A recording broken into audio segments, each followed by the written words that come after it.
we can use the credit analysis problem to introduce the free specific learning problems that come with linear classification. We can do simple binary classification, such as whether to approve or deny a credit application, as we have just done with the perceptron algorithm. We can also try to do regression. Regression is just a fancy name for real valued output. So here we could conduct, based on the credit analysis, to decide how much credit we're going to give an individual if that person was approved.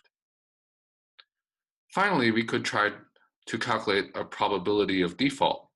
This is different. Even though we're outputting a value between 0 and 1, here we're not trying to do regression, but calculate a probability of a certain event happening. Figure out a probability of a certain event.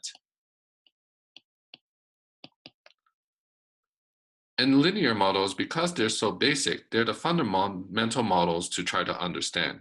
It's almost always one of the first models you should try in a machine learning setting. But we're not going to be covering regression and logistic regression today. We're going to be covering them next week.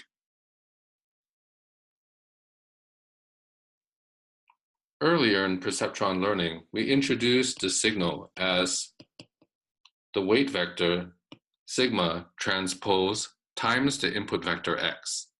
In fact, we're going to use this signal for all three of the learning problems that we described.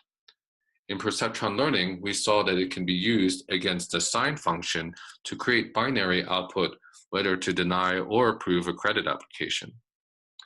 If we use the signal itself, we can induce a real valued output, which is what we're going to do for regression.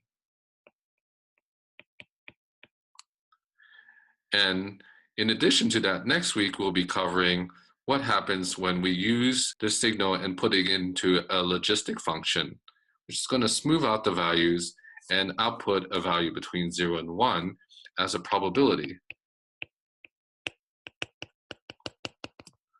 We can see how each of these different functions looks like in the boxes.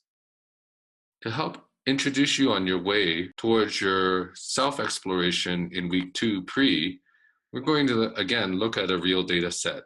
This is the data set of digits, handwritten digits that come from the Modified National Institutes of Standards and Technology, or MNIST. Each of the data points is a 16 by 16 pixel gray intensity image, or 256 values here.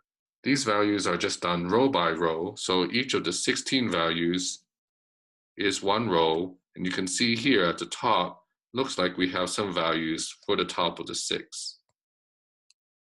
The raw input then is going to be 1 to 256 gray valued inputs, 0 if it's white, and maybe up to a maximum number if it's black. We also have to have the bias term, x0, which is going to be artificially set to 1.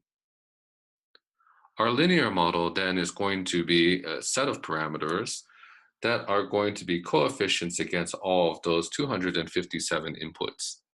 But you can imagine with 257 inputs, it's very hard to figure out but with 257 inputs, it's very difficult to figure out and tune all of these simultaneously.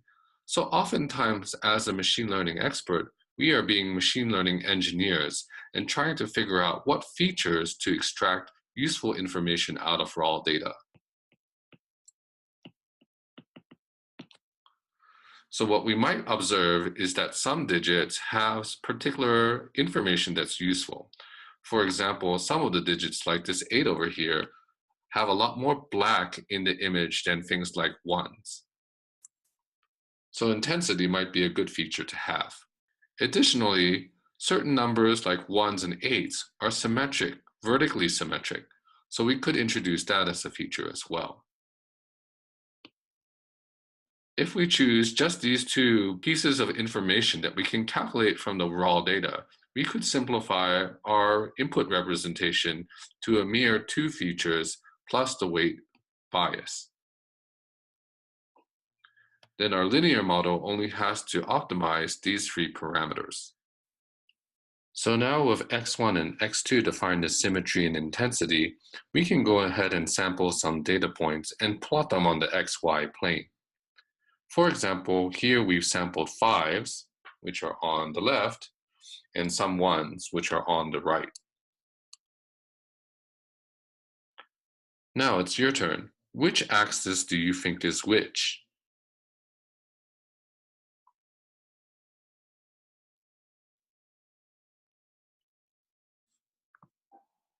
Yes, that's right. You can see all the more darker digits happen to lie on the right side of this diagram. So this is x1 intensity.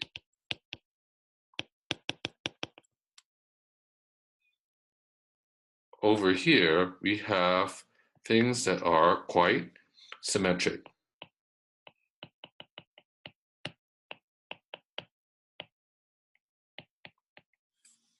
And you can see, even though this is supposed to be a 5, it's quite symmetric vertically.